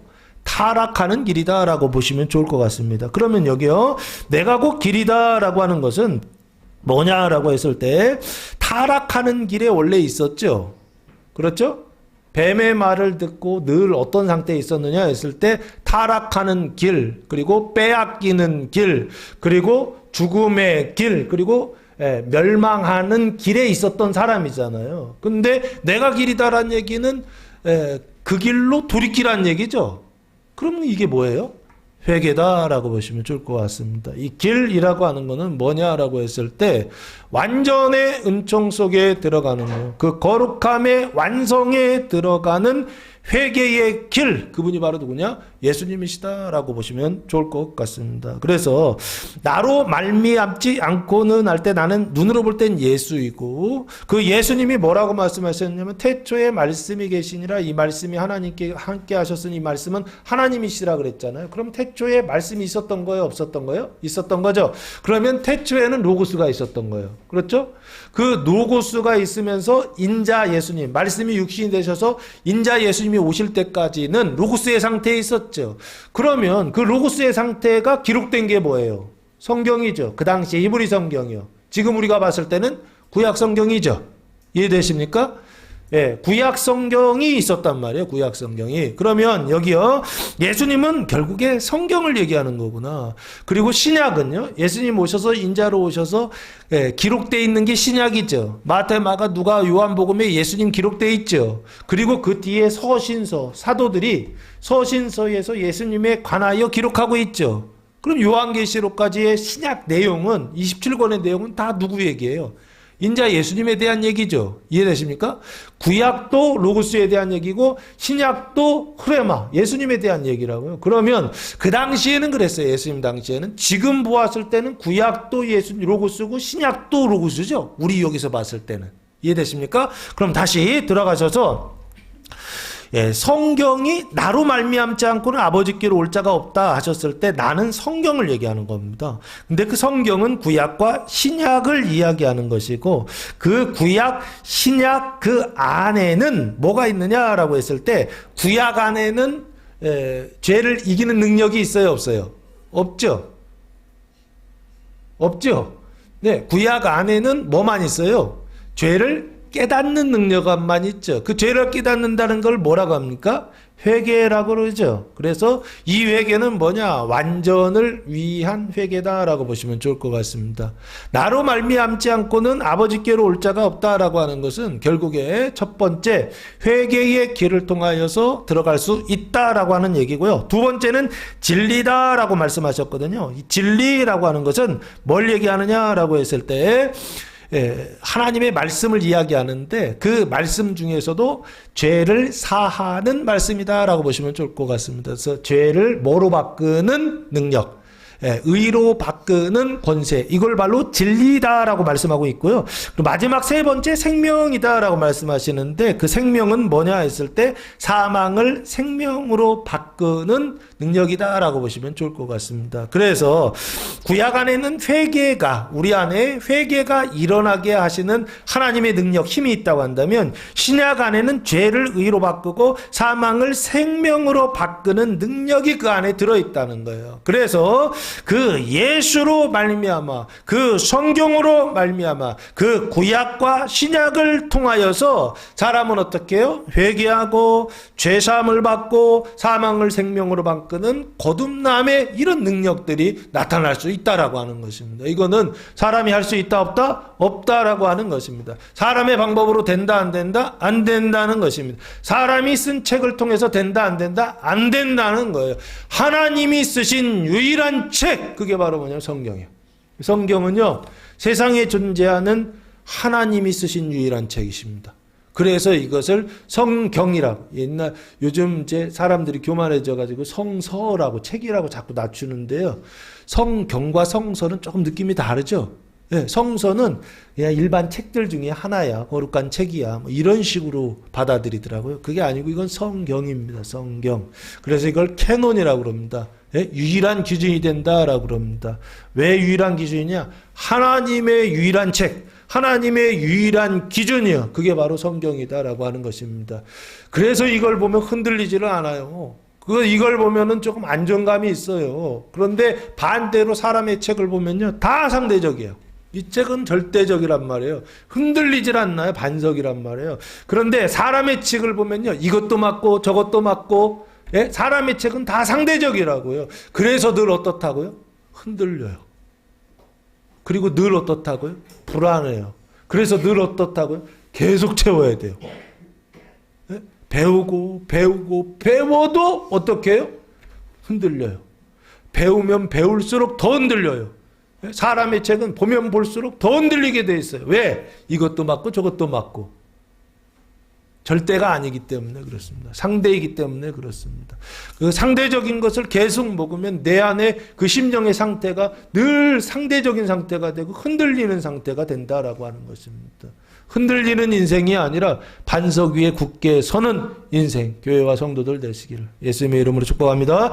자, 그래서 여기 예수님 세 가지 방법을 말씀하시죠. 내가 곧 길이요 진리요 생명이다 라고 말씀하십니다. 길을 통해서 아버지께로 가고 진리를 통해서 아버지께로 가고 생명을 통해서 아버지께로 가는데 그게 다 어디에 있느냐? 성경 안에 있다라고 보시면 좋을 것 같습니다. 그리고 그 성경은 어떤 성경이냐? 교회 안에 있는 성경, 교회가 인정하는 성경이다라고 보시면 좋을 것 같고, 저희 교회는 다른 성경 읽지 말라고 그럽니다. 웬만하면 뭘 봐라? 개정, 개역 성경을 봐라라고 그렇게 말씀을 드립니다. 뭐 다른 이유는 있는 건 아니고요. 다른 번역들을 보면은 너무 많아요. 설명을 많이 해놓고 해석을 의역을 많이 해놔서 보기는 좋고 이해는 잘 갑니다. 그런데 그 안에 사람의 생각들이 좀 많이 들어가지 않았는가라는 생각을 합니다. 참고는 할 수 있지만 내 안에 반석으로서의 기준이 되는 책은 오직 한 권. 우리가 가지고 있는 개정 개역 성경, 이게 우리의 기준이 된다라고 하는 생각을 가지시고 그렇게 성경을 좀 읽으셨으면 좋겠다는 것입니다. 성경이 읽는 것을 통하여서 어디에 들어가느냐? 아버지 집에 들어간다. 길이요 진리요 생명이 되시는, 회개하게 하시고 죄사함을 받게 하시고 거듭나게 하시는 그 예수님을 통하여서 어디에 들어가느냐? 아버지 집에 들어갈 수 있다는 것입니다. 교회 들어오는 거, 교회당 들어오는 건 누구나 할 수 있습니다. 그러나 그리스도의 몸된 교회가 되는 것은요, 아무나 할 수 있는 일이 아닙니다. 그래서 예수님 말씀하셨잖아요. 좁은 문이고 좁은 길이다. 그 길은 사람들이 많이 가려고 해도 갈 수 있다 없다? 없다라고 말씀하셨습니다. 그러면은 지금 많은 사람들이 교회 다니고 신앙생활하고 있지만 실제적으로 아버지 집까지 도달하는 사람들은 많다 적다? 당연히 적다라고 생각하시면 좋지 않을까 싶습니다. 적은 이유가 몰라서 그래요, 제가 볼 때. 그러니까 아버지 집에 가는 길을 몰라서 그렇다고요. 알려주면 되잖아요. 그래서 예수님의 말씀이 틀렸다라고 하는 걸 증명해 보려고 아니 많이 들어가게 하면 되는 거 아니에요. 예? 문을 활짝 열고요. 예? 그러면은 다른 문 열어봐야 다 소용없더라. 예? 그렇습니다. 무슨 문을 열면 된다? 성경의 문이요. 이게 문이에요, 문. 예? 아버지 집에 들어가는 유일한 문이다 생각하고 이렇게 매일 보시기 바랍니다. 매일 보시는데 보시다가 궁금한 게 생각나면 부인하시고 읽으시기 바랍니다. 뭔가 은혜를 받으면 줄치고 싶은 생각이 드는데 줄도 치지 마시기 바랍니다. 그냥 말씀이 내 안에 계속 들어오게. 잠잘 때에도 1단으로만 틀어놓고 옆에다가 멀리, 잠잘 때 방해되면 안 되니까 틀어놓고 자라. 심지어 너무 힘들다 그러면 성경책을 머리에다 비고 자라. 저희는 미신을 가리키는 교회입니다. 비고 자라. 그리고 가슴이 답답하다 그러면 성경책 무거운 거 올려놓으면 잠자기 힘드니까 가벼운 성경이 있어요. 가벼운 성경을 여기다 올려놓고 자라. 부적처럼. 효과가 있다가 없다? 있다. 누가 나중에 이거 보고서 또 누가 또 뭐라 할지 모르겠지만 있습니다. 해보시면 알아요. 그래서 예수님을 통해서만 어디에 갈 수 있다? 아버지 집에 갈 수 있다. 이거 명심하시기 바랍니다. 그게 다 어디에 기록되어 있다? 성경에 기록되어 있다는 것입니다. 그래서 성경을 처음부터 마지막까지 보고 싶은 거 좋은 구절만 보지 말고 처음부터 끝까지 계속 봐라. 말씀이 내 안에 들어와서 나를 완전히, 그래서 무슨 신장 투석한다 그러나요? 피 이렇게 이렇게 해야 되는 사람들 있잖아요. 갈아야 되는 사람들 있잖아요. 투석해가지고 이렇게 하는 사람들 있잖아요. 그런 것처럼 내 안에 있는 그 사망을 생명으로 완전히 피갈이 하듯이 완전히 바꿔주신다라고 보시면 좋지 않을까. 수단은 오직 성경, 오직 예수입니다. 이거 외에는 없습니다. 다른 방법은 없다라고 보시면 좋을 것 같고요. 7절 말씀에 보시면 너희가 나를, 예수님을 알았다라면 내 아버지도 알았으리로다. 이제부터는 너희가 그를 알았고 또 보았느니라 라고 되어 있습니다. 그러면 이제부터는 알았고 이제부터는 보았다는 얘기는, 그럼 이전에는요? 몰랐다는 얘기죠? 그리고 보지도 못했다는 얘기죠? 근데 예수님 뭐라고 얘기하시냐면 이제부터는 너희가 알았다는 것입니다. 그리고 이제부터는 너희가 보았다. 그럼 누구를 보는 겁니까? 아버지를 보았다는 것이죠. 이해되십니까? 나를 알았다라면 내 아버지도 알았다라고 돼 있죠. 이렇게 보시면 됩니다. 예수님을 아는 것이 누구를 아는 것이다? 아버지를 아는 것이다 라고 보시면 좋을 것 같고, 그리고 예수님을 보는 것은 누구를 보는 것이다? 아버지를 보는 것이다 라고 하는 인식을 가지시라고요. 예전에는 그런 인식이 제자들한테 없었다고요. 예수님을 보면서 누구를 본 거예요? 스승님으로 본 겁니다. 랍비로만 본 거예요. 예? 예수님, 인자 예수님으로만 본 겁니다. 근데 예수님은 뭐라고 말씀하시느냐 했을 때, 예, 나를 본 것이 아버지를 본 것이고, 나를 안 것이 아버지를 안 것이다 라고 예수님 말씀하시더라는 것입니다. 그래서 이제부터는 너희가 그를 알았고, 그를 보았다라고요. 아버지 하나님을 알았다라고 하는 것은 뭘 얘기하느냐라고 했을 때, 아버지를 아는 것을 예수님이 요한복음에서 뭐라고 하시는지 아십니까? 영생을 가졌다라고 말씀하고 있어요. 아버지를 아는 것이 영생을 받는 것입니다. 그러니까 아버지를 알았다는 건 영생을 받았다는 것입니다.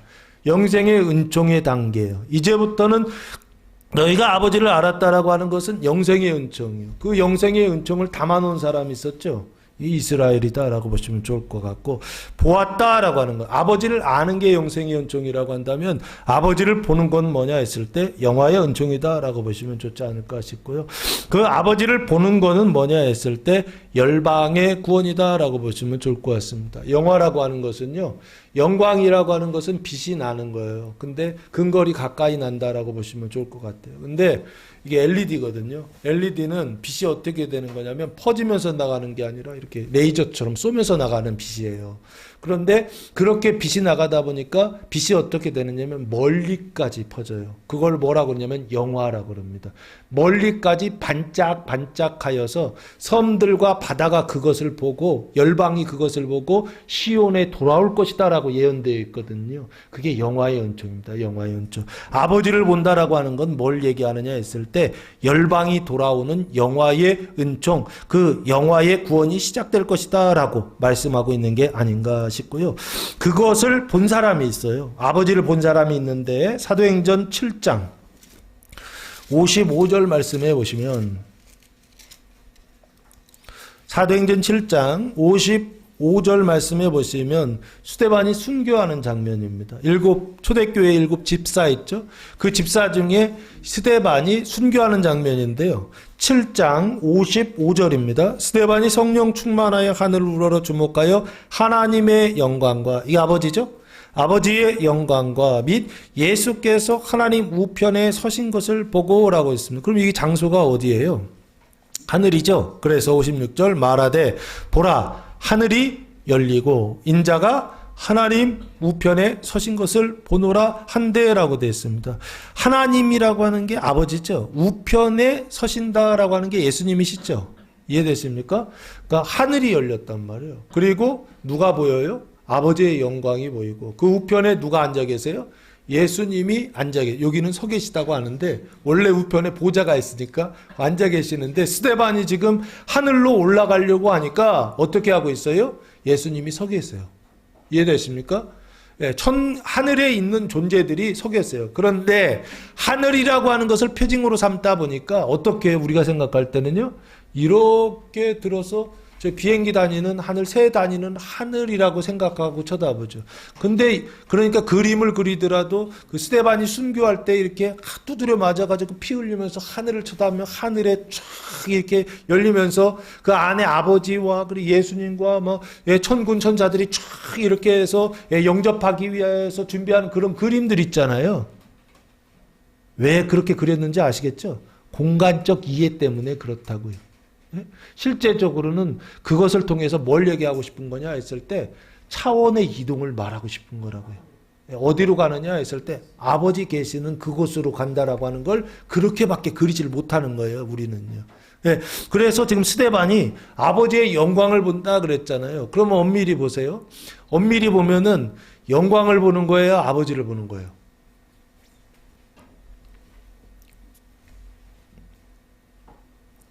영광을 보는 거예요, 아버지를 보는 거예요? 스데반이 이렇게 보여서 하늘 문이 열리고 안에 계신 아버지의 영광을 보거든요. 그러면 아버지를 본 거예요, 영광을 본 거예요? 우리가 보는 거는요, 다 가시광선이란 말이에요. 그죠? 이해되십니까? 눈으로 본다라고 하는 건요, 반드시 뭐를 통해서 보는 거냐라고 했을 때, 아니, 자외선 봐요, 못 봐요? 못 보잖아요. 적외선 봐요, 못 봐요? 못 보잖아요. 가시광선만 보는 거예요. 오늘 노란색 옷 입고 오셨네요? 예? 예, 이게 노란색이라고 하는 것은 빛이 이렇게 비쳐가지고서 개가 튕겨 나와서 결국에는 보는 거잖아요. 빛을 보는 거란 말이에요. 빛을요. 실제적으로.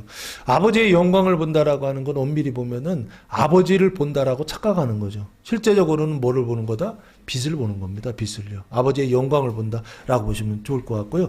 다시 본문에 들어오셔서 조금 더 깊은 얘기들이 이제 나옵니다.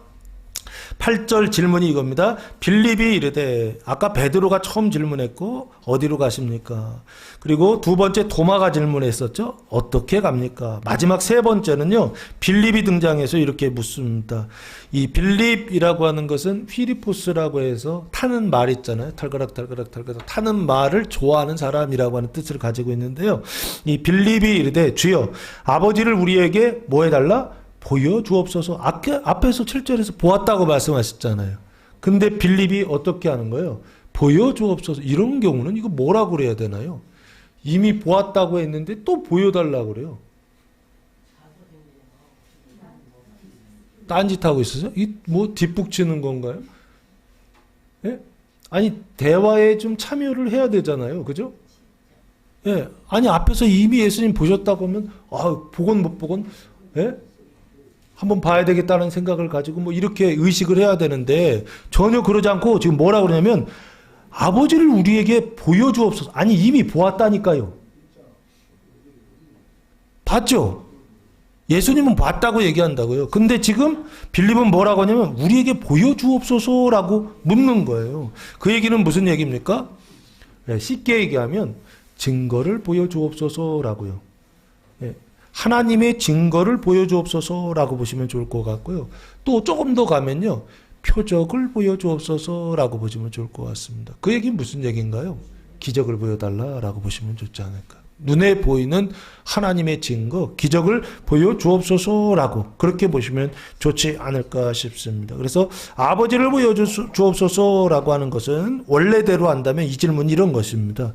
하나님을 보여주옵소서라고 하는 뜻이고 이스라엘과 열방을 구원하시는 하나님을 보여주옵소서라고 하는 원래 질문은 그런 겁니다. 그리고 종이요 섬기는 자인 하나님을 보여주옵소서라고 하는 질문인데 빌립은 그런 뜻으로 얘기한 게 아니에요. 제가 보니까 기적을 보여주옵소서 그랬어요. 근데 예수님은 이 뜻으로 나중에 설명을 해주세요. 그래서 실제적으로 아버지를 보여주신 언약하신 사건이 하나 있어요. 그게 바로 뭐냐? 욥기 38장. 욥기 38장 4절 말씀해 보시면 1절에 폭풍우 가운데 하나님 나타나셔서 말씀하시거든요. 의인의 고난. 완전한 자의 고난에 대하여서 하나님께서 계속 침묵하셨잖아요. 그리고 나서 38절에서 아버지가 등장하세요. 폭풍우 가운데서 등장하셔서 처음 하신 말이 뭐냐 했을 때 4절입니다. 내가 땅에 기초를 놓을 때에 네가 어디 있었느냐라고 물으세요. 네가 깨달아 알았거든 말할지어다라고 질문하세요. 내가 하면 당연히 하나님이잖아요. 아버지가 땅의 기초요. 땅의 기초는 뭔가요? 이 지구잖아요. 그죠? 이 지구의 땅이잖아요. 이 지구의 기초를 놓으실 때에 땅을 만드셨단 말이에요. 하나님께서 땅 몇째 날 만드셨죠? 첫째 날은 빛이 있으라. 두 번째 날은 하늘과 땅 궁창을 나눠서 위에는 하늘이다 부르시잖아요. 하늘이 있으라. 세 번째는요. 땅과 바다를 만드시고 풀, 채소, 나무 만드시고 3일째 만드셨죠. 땅의 기초를 놓으신 분이 누구시다? 하나님이시다 라고 보시면 됩니다. 그러면 여기요 다시 돌아오셔서 땅의 기초를 놓는다라고 하는 것은 녹아되죠?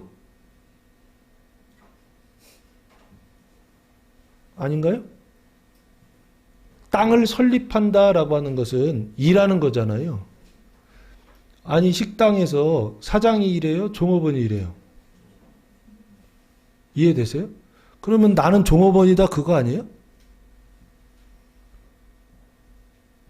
내가 땅에 기초를 놓는다라고 하는 것을 위대함으로 보지 마시고 교리를 좀 싹 다 빼시고 우리 현실에서 이렇게 봤을 때 집에서 살림하는 게 누구예요? 남자들은 왜 안 해요? 하나 더 가볼게요. 하나 더 가보시면 욥기 38장 41절 한번 보세요. 이거 살림하는 얘기 아닌가요? 38장 41절 보시면 까마귀 새끼가 하나님을 향하여 부르짖으며 먹을 것이 없어서 허우적거릴 때 깍깍거리는 거죠. 그것을 위하여 먹이를 마련해 주느니, 이거 엄마 아니에요? 집에서? 그죠? 누구냐? 살림하는 사람이잖아요. 그죠? 그러면 살림하는 사람을 뭐라 불러요? 식당에서 음식 나르는 사람은 뭐라 불러요? 교회에서 앉아서 먹는 사람 말고 계속 서번트라고 그러지 않나요? 그거 뭐예요? 그러니까 섬기는 자죠. 주인이 섬겨요? 종이 섬겨요? 종이 섬기죠. 그럼 이 얘기는 한마디로 이거잖아요. 내가 종이고 내가 섬기는 자다라고 말씀하고 있는 거 아닌가요? 이해되세요? 하나님이 종이고 하나님이 섬기는 자다. 예수님 그래서 말씀하신 게 내가 이 세상에 오신 이유가 뭐냐, 목적이 뭐냐 했을 때 종이요 섬기러 오셨다라고 말씀하신 거 아닌가요? 이해되십니까? 욥기는 말하는 겁니다. 종이요 섬기는 자가 누구다? 하나님이시다라고 하는 것입니다. 근데 종이요 섬기는 자라고 하는 것은 눈에 보이는 어떤 종이요 눈에 보이는 섬김을 얘기하는 게 아니라 영적인 종, 영적인 섬김을 얘기하는 것입니다. 그 영적인 섬김이라는 게 뭐냐 했을 때 다른 사람들을 대속하는 것입니다. 죄를 사하고 사망을 씻어주는 대속하는 자. 이게 진짜 섬기는 자의 모습입니다.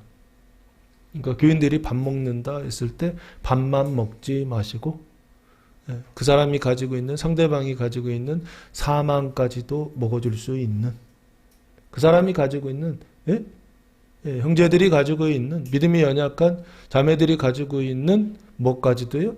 가증함까지도, 연약함까지도 먹어주고 짊어질 수 있는 자. 그게 종 아니고 섬기는 자 아닌가요? 이게 진짜 뜻입니다. 영적인 의미를 얘기하는 겁니다.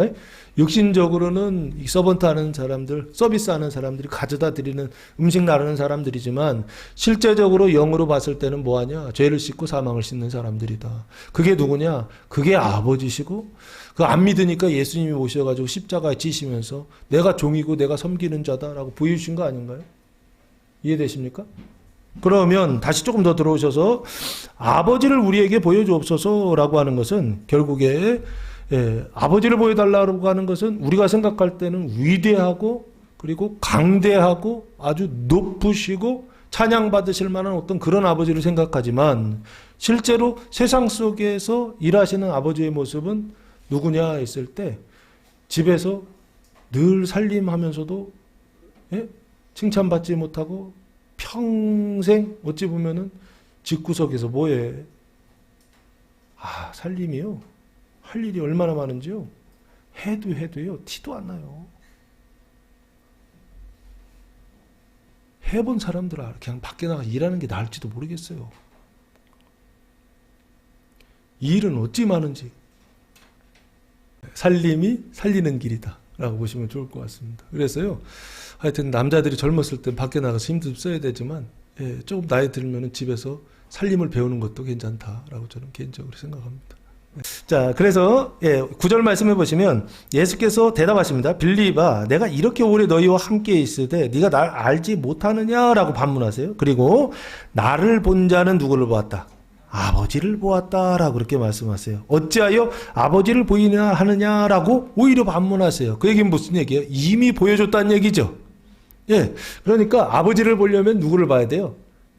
나를 봐야 된다는 얘기죠. 아들을 봐야 된다는 얘기죠. 그 아들이 예수님이시잖아요. 그래서 그 예수를 성경에서는 뭐라고 표현하고 있느냐라고 했을 때 히브리서 1장 3절 말씀해 보시면 히브리서 기자가 이렇게 표현하고 있습니다. 히브리서 1장 3절 말씀입니다. 이는 하나님의 영광의 광채시요. 이는은 예수님을 얘기하는 거예요. 그리스도를. 그리스도는 하나님의 영광의 광채라는 것입니다. 광채라고 하는 것은 빛나는 것이죠. 하나님의 영광은 안 보이는 하나님입니다. 그런데 하나님의 영광의 광채는 보이는 하나님이다라고 보시면 좋을 것 같습니다. 인식되는 하나님이 예수님이라고 한다면 아버지는 인식되지 않는 하나님이다라고 보시면 됩니다. 그래서 그 본체의 형상이시다. 그러면 그 본체가 아버지시고 예수님은 형상, 그 본체의 형상, 나타나는 모양이다라는 것입니다. 아버지는 그 형상이 나타나 안 나타나요? 안 나타나요. 아들은 나타난다 안 나타난다? 나타나요. 그래서 나타나는 모양이 예수님이라고 한다면 본체는 아버지시다라고 보시면 됩니다. 그의 능력의 말씀으로 만물을 붙드시며 죄를 정결하게 하는 일을 하시고 높은 곳에 계신 지극히 크신 이의 우편에 어찌게 하셨다? 앉으셨다. 그분이 누구세요? 예수님이시죠. 그래서 예수님을 표현할 때 뭐라고 하냐면 본체의 형상이시고, 그래서 그 본체의 형상이란 얘기는 보이는 하나님이란 얘기예요. 예수를 보면 누구를 본다? 아버지를 본다. 하나님을 본다. 왜? 아버지는 안 보여요. 하나님은 안 보여요. 근데 하나님을 봤다 그러면 그거는 진짜다 가짜다? 가짜예요. 엄밀히 보면 누구를 본 거다? 예수님을 본 거다라고 하는 얘기고요. 그 예수님이요, 하나님의 그 본체이신 그 예수님이요, 그 예수님을 보는 게 지금은 뭘 보는 거냐 했을 때 교회를 보는 것이다 라고 그렇게 말씀을 드렸던 것입니다. 그래서 그 교회를 본다라고 하는 것이요, 그 예수가 성경 안에 다 들어있거든요. 그 성경 안에 있는 예수의 모습은 뭐냐 했을 때 예수님이 성경에 반복해서 3번 말씀하시는 게 있습니다. 뭐냐? 인자의 고난과 죽음과 부활이라고 하는 하나님의 일입니다. 인자의 고난과 죽음은 대속하시는 일이죠. 그러면 보시면 나를 본 자다라고 하는 것은 결국에 인자의 고난과 죽음이라고 하는 대속을 보는 것입니다. 그 대속하는 목적은 뭐죠? 씻어내는 것이죠. 죄를 씻어내고 사망을 씻어내는 것이죠. 이걸 예수님 뭐라고 말씀하셨죠? 이게 바로 세 계명이고 서로 사랑이다라고 말씀하셨습니다. 예수님의 세 계명은 뭐냐 했을 때 서로 사랑하는 거다라고 말씀하셨어요. 서로 사랑하는 거는 뭐냐라고 했을 때 내가 너희를 씻어주는 것처럼 너희도 어떻게 해요? 믿음이 연약한 자들의 죄를 씻고 사망을 씻어주라라고 그렇게 말씀하셨습니다. 사망을 씻어주는 거, 그 죄를 짊어지는 거, 이걸 서로 사랑이라고 말씀하셨다고. 서로 사랑이라고 하는 것은 그냥 먹을 거 갖다 주는 거, 단순히 이런 게 서로 사랑이 아니라 그걸 통해서 결국에는 영적으로 그 사람의 사망을 가져와야 된다고요. 짊어져야 된다고요. 그래서 뭘 한다고요? 예수가 대속하셨던 것처럼 예수님의 그 고난과 죽음을 통하여서 나의 죄를 대속하셨던 것처럼요, 지금 교회가 뭘 할 때요? 대속하는 일을 할 때요, 세 계명을 지키는 일을 할 때요, 서로 사랑하는 일을 할 때요, 누구를 본다? 아버지 하나님을 본다라고 하는 것입니다. 2000년 전에 예수님을 통하여 아버지를 보았다고 한다면 지금 누구를 통하여? 그리스도의 몸된 교회를 통하여 뭐를 본다? 아버지를 본다는 것입니다. 근데 어떤 교회요? 서로 사랑하는 교회요. 대속하는 교회요. 그 죄를 씻어주는 교회요. 사망을 씻어주는 교회요. 그래서 어떻게 해요? 구원받게 하는 교회요. 믿음이 연약한 자들이 어디까지 올라가게 하는 교회요? 아버지의 집에까지 올라가게 하는 교회요. 그 성화의 완성까지 도달하게 하는 그 교회요. 구원의 시작부터 그 구원의 완성까지 인도할 수 있는 그 교회요. 그 대속하는 교회를 통하여 누구를 본다? 아버지를 본다. 예수를 통해 아버지를 보는 것처럼 대속하는 교회를 통하여 아버지를 볼 수 있는 교회와 성도들 되시길 예수님의 이름으로 축복합니다. 이게 신비입니다. 신비주의는 기적을 바라는 거예요. 지금 빌립이 예수님께 기적을 좀 보여주십시오, 증거를 보여주십시오 라고 말하고 있는데, 진짜 증거요, 하나님의 신비요, 하나님의 기적은 뭐냐 했을 때 예수님이 대속하셨던 것처럼 교회가 죄를 씻고 교회가 사망을 짊어지는 그 일을 통하여 깨끗하게 한다면 그게 누구를 보는 것이다? 아버지의 영광을 나타내고 있다 라고 보시면 됩니다. 그리고 그 영광을 나타낼 때 누가 본다고요? 세상이 그 영광을 보는 것입니다. 교회를 통하여서 열방이 그 영광을 보는 것입니다. 교회를 통하여서요, 교회 안에 죄가 씻어지고 사망이 씻어지는 그 일을 통하여서요, 세상의 사람들이 보고 누구에게로 돌아온다? 아버지께로 돌아오는 일, 그게 아버지를 보는 일이다라고, 그래서 아까 그렇게 설명을 했던 것입니다. 자, 그래서 어찌하여 아버지를 보이라 하느냐라고 했을 때 뭔가 잘못됐다라고 하는 것입니다. 뭐가 잘못됐냐 했을 때 이건 기적이나 표적을 통해서 보는 게 아니라 뭘 통해서 본다? 대속하는 일을 통하여 본다라고 하는 것입니다. 서로 사랑하는 일을 통하여 본다라고 하는 것입니다. 그래서 10절 내가 아버지 안에 거하고 아버지가 내 안에 계신 것을 네가 믿지 않느냐라고 그랬습니다. 아버지가 내 안에 계시고 내가 아버지 안에 계시는 이 방법은 뭐죠? 이 두 가지의 집합이 둘 다 맞으려면 어떻게 돼야 되죠? 완전한 일치를 이루면 되겠죠? 교집합이나 이런 거 가지고는 안 됩니다.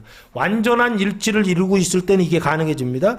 내가 아버지 안에 거하고 아버지가 내 안에 계신 것을 네가 믿지 않느냐라고 예수님 말씀하신 것은 내가 아버지와 완전한 일치를 이루고 있다는 것. 그 안에 틈이 있다 없다? 없다. 죄가 있다 없다? 하나도 없다라는 얘기를 지금 하시는 것입니다. 그래서 예수님은 어떤 분이시냐? 죄가 없으신 분이요. 그래서 예수님은 어떤 분이시냐? 타락하지 않으신 분이요. 그래서 예수님은 어떤 분이시냐?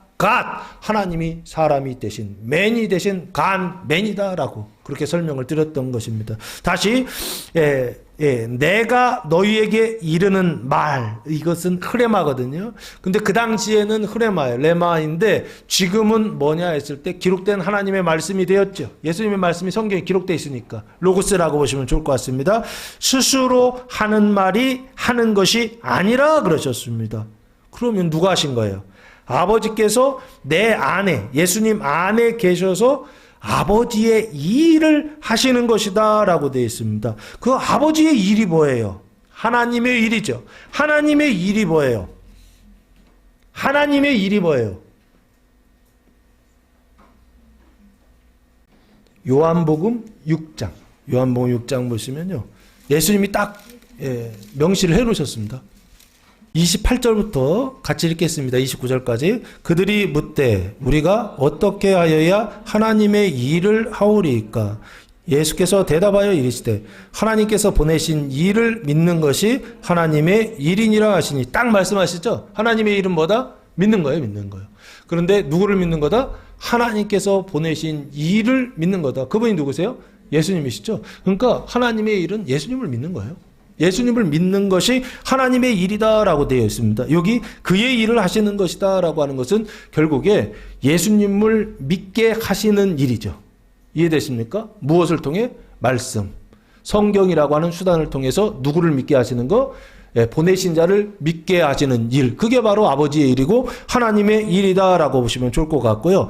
11절 내가 아버지 안에 거하고 아버지께서 내 안에 계심을 믿으라. 그렇지 못하겠거든 행하는 그 일로 말미암아 나를 믿으라라고 말씀하세요. 그러면 요 행하는 그 일은 예수님께서 행하는 그 일이죠. 그 일은 아버지께서 안에서 하신다고 했으니까 하나님의 일이죠. 그 하나님의 일은 결국에 믿는 거니까 믿음을 주시는 일이죠.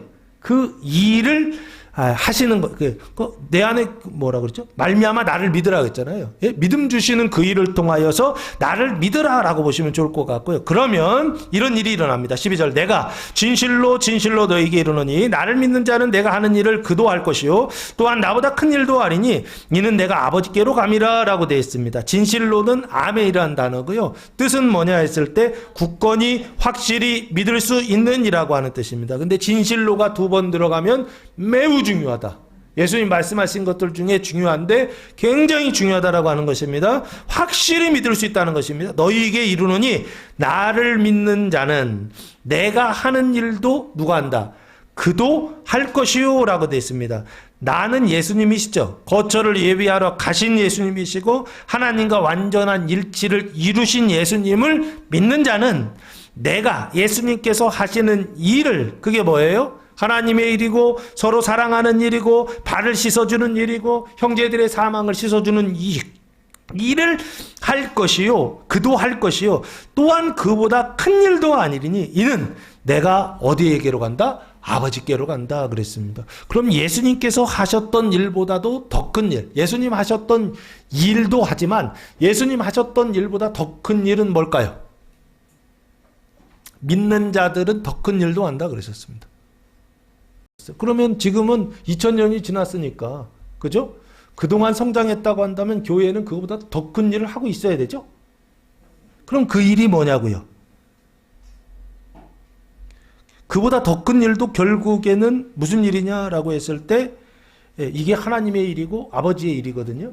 그럼 그게 뭐냐 했을 때 구약에 언약되어 있는 게 아닌가 싶습니다. 에스겔서 47장 8절 말씀해 보시면 성전에서 나오는 생수의 강이 있습니다. 물이 흘러가는데 그게 마지막에 어디로 가느냐 했을 때 8절 그가 내게 이르시되 이 물이 동쪽으로 향하여 흘러 아라바로 내려가서 이게 바다입니다. 바다에 이르리니 이 흘러내리는 물로 그 바다의 물이 되살아나리라 라고 말씀하셨습니다. 그럼 이 아라바 바다가 어떻게 됐다는 얘기예요? 죽었다는 얘기죠? 살아난다고 했으니까. 이해되십니까? 죽은 바다가 어떻게 된다는 거예요? 생수의 강이 흘러가면 다시 살게 될 것이다 라고 하는 것을 언약하고 있죠. 바다가 다시 사는 것이요. 그래서 이 바다는 표징이다라고 보시면 좋을 것 같습니다. 누구를 지칭하느냐? 열방을 지칭한다라고 보시면 좋을 것 같고 그 열방이 결국에는 어떻게 하느냐 했을 때 바다가 다시 사는 그런 일들을 너희가 할 것이다 라고 보시면 좋고 그럼 예수님은 바다 사는 일은 안 하셨다고 보시면 좋을 것 같아요. 예수님이 하셨던 당면한 과제는 뭐냐 했을 때 이스라엘을 살리는 일이 먼저 당면한 일이었다라고 보시면 좋을 것 같아요. 예수님 오셔서 하셨던 일은 뭐냐면 이스라엘을 중심으로 하셨어요. 그래서 그 수로보니게 여인인가요? 수로보니게 여인이 그 딸 때문에 딸 좀 살려달라고 오지 않습니까? 그때 예수님 뭐라 그러셨어요? 개취급했다라고 그러지 않았습니까? 그때 왜 그랬느냐면 이 떡을 말이에요. 이스라엘의 그 자녀들 하나님의 그 백성들에게는 허락됐지만 이방인들에게는 허락되지 않았다고 하면서 거절을 하시거든요. 그러면서 어떻게 하느냐면 예수님의 사역은 이스라엘이라고 하는 것에 국한시켜서 하시는 경우가 많아요. 넘어설 때도 있긴 있지만 여기서 볼 때 공간적으로 보면 이스라엘을 넘어 어디로 가느냐 했을 때 열방의 구원에까지 그 일들을 감당하는 사람들이 뭐냐 했을 때 예수님은 이스라엘의 구원까지 하셨다고 한다면 제자들은 열방의 구원이라고 하는 더 큰 일을 한다라고 보시면 좋을 것 같고 또 하나 두 번째는요. 이 더 큰 일은 뭐냐라고 했을 때 예수님은 하나님이 사람이 되신 분이십니다. 그런데 제자들은 은총을 받아서 구원을 받아서 예수님의 상태가 된 사람들입니다. 그래서 이 더 큰 일이라고 하는 것은 뭘 얘기하느냐 했을 때 하나님이 사람이 되셔서 하신 일보다 사람이 하나님이 되어서 하는 일을 말하는 것이 아닌가 싶습니다. 이는 내가 아버지께로 감이라 라고 말씀하고 있습니다. 예수님께서 아버지께로 가시는 그 일을 통하여 너희는 어떻게 하느냐? 더 큰 일을 할 수 있다라고 하는 것입니다. 하나님이 사람이 되셔서만 하실 수 있는 것이 아니라 사람이 은총을 받아서 그리스도의 상태가 되어서 예수님보다도 더 큰 일을 할 수 있는 이유가 뭐냐? 예수님이 아버지께로 가시기 때문에 그렇다 하는 것입니다. 예수님께서 아버지 옆으로 가셔서 거기서 우리를 영접하니까 나도 어디로 가냐면 예수님 보좌 우편에 앉는 겁니다. 예수님과 함께. 13절 너희가 내 이름으로 무엇을 구하든지 내가 행하리니 이는 아버지로 하여금 아들로 말미암아 영광을 받으시게 하려 함이다 라고 말씀하고 있습니다. 너희가 제자들입니다. 어떤 제자들이냐면 믿는 제자들이라고 보시면 좋을 것 같고 뭘 믿느냐 했을 때 예수보다도 더 큰 일을 한다라고 하는 예수님의 말씀을 믿는 제자들 너희가 내 이름으로 무엇을 구하든지 하면 이 무엇은 자기의 욕심을 구하는 게 아닙니다. 하나님의 뜻을 구하는 것인데 형제 구원과 이웃 구원을 구하든지 라고 보시면 좋을 것 같습니다. 그 형제를 구원하기 위하여 구원하고 기도하고 이웃을 구원하기 위하여 기도하는 무엇이든지 내가 예수님께서 행하리니 이는 아버지로 하여금 아들로 말미암아 뭐를 받게 하려 합니다. 영광을 받으시게 하려 합니다. 그랬습니다. 그러면 수단은 아들이지만 누가 영광을 받으시는 거냐면 아버지께서 영광을 받으시는 것이죠. 그럼 이걸 뭐라고 하느냐? 아버지의 영광이다 라고 보시면 좋을 것 같고 아버지께서 영광을 받으시는 것을 주기도문에도 아버지의 이름이 거룩히 이름을 받으시옵소서 되어 있잖아요. 그게 영광입니다. 거룩함이라고 하는. 요 아버지께서 영광을 받으신다라고 하는 것은 아버지는 이미 영광이 있으신단 말이에요. 근데 아버지께서 아버지의 영광을 받으신다라고 하는 것은 결국에 뭘 의미하느냐라고 했을 때 그 아버지의 영광을 통하여 열방이 돌아온다라고 보시면 좋을 것 같습니다. 그래서 14절 말씀해 보시면 내 이름으로 무엇이든지 내게 예수님께 구하면 내가 뭐하리라? 행하리라. 기도하면 행하리라 라고 말씀하고 있습니다. 그러면 이 구한다라고 하는 것은 아무거나 구하는 게 아닙니다. 뭘 구한다? 하나님의 뜻을 구하는 것이고 그 하나님의 나라를 구하는 것이고 구체적인 내용이 뭐냐 했을 때 열방에 그 가증하며 그 죄와 사망을 씻어내는 그 대속이요 이웃 사랑을 원수 사랑을 구하면 내가 어떻게 하는다? 예, 죄를 씻어 주겠다라고 하는 말씀으로 받아야 되지 않는가 싶습니다. 사랑하는 성도 여러분, 우리를 위해 십자가에 죽으시고 다신 예수님을 기념하는 내가 곧 길이요 진리요 생명이니 복음이 선포될 때 그 말씀을 믿고 순종하여 하나님의 거처로 세워지는 교회와 성도들 되시기를 예수님의 이름으로 축원합니다. 기도하겠습니다. 사랑과 은혜가 풍성하신 아버지 하나님 감사합니다. 어디로 가고 어떻게 가고 누구를 보아야 하는지 오늘 말씀을 통하여 깨닫게 하시니 감사합니다. 이 말씀을 믿고 순종하여 하나님의 거처가 되고 세상 가운데 하나님의 영광을 드러내는 영화로운 교회와 성도들 되게 하옵소서. 이제는 우리 주 예수 그리스도의 은혜와 하나님 아버지의 무한하신 사랑하심과 성령의 교통하심이 사랑하는 성도들 머리 위에와 가정 위에와 교회 위에 이제로부터 영원토록 함께 하시기를 간절히 축원하옵나이다. 아멘.